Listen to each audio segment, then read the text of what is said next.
Pain is, I guess we take a biopsychosocial view. So the biopsychosocial view, I guess, of pain for the everyday person is, I guess, the understanding that there are things at the physical level that are going to impact their pain. So whether it's degenerating discs or vertebrae or whatever it is, if there's sort of physical structures that might be contributing to their pain.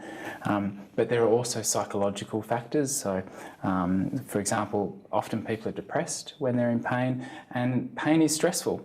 You know, we all know what it's like to have episodes of acute pain, if not that ongoing persistent pain, and we know that it's stressful and it can make you feel quite anxious as well. So that actually feeds back into the pain cycle. We know that it can, actually sensitise your nervous system, and unfortunately, your body gets better at doing pain. It sort of adapts, and a lot of the processes that drive that, I suppose, can be psychological through things like depression and anxiety, and then also the social factors. You know, if you're in a supportive environment, you're probably going to do a bit better than when you're in a very punitive environment. If you've got a lot of stress in your life, then that's going to play a role in your pain as well.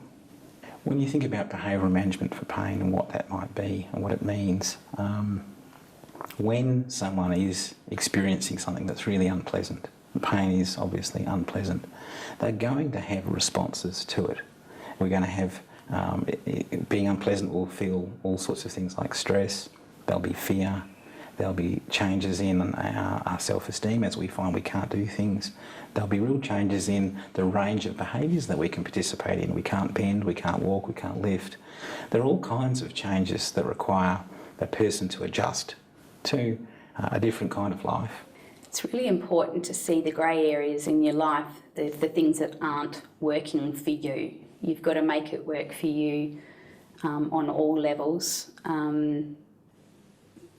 with work and with your personal life, even with your sports and things like that you do, because stress is the biggest thing that stops you from going forward. All the way through this, all I want to do is beat it, and to prove that, we can do it, not give up. It's fairly emotional, like hurting your back. I'm not by far a depressing person, that's not me. But to hurt your back and go from being fully able to not knowing whether you're going to go on the dole, you don't know where you're going to go. And if you are going to get better, but it's all about trying to keep yourself positive and building up and enjoying the small things. You can't get down on yourself and just think, I'm not going to go anywhere in my life. Set yourself a goal and then work your way up to that point where you can go do that. As a psychologist trying to help people who experience those sorts of things like stress and anxiety in the middle of a pain problem, we'd focus on the relationship they have with their pain. The most natural thing in the world is not to want it, and that's what you would expect anyone to respond with. Unfortunately, once we don't want something, our brain gets involved in these things too, and once we don't want something and it's seen as bad, the brain's response is to elevate the distress when that thing is still around.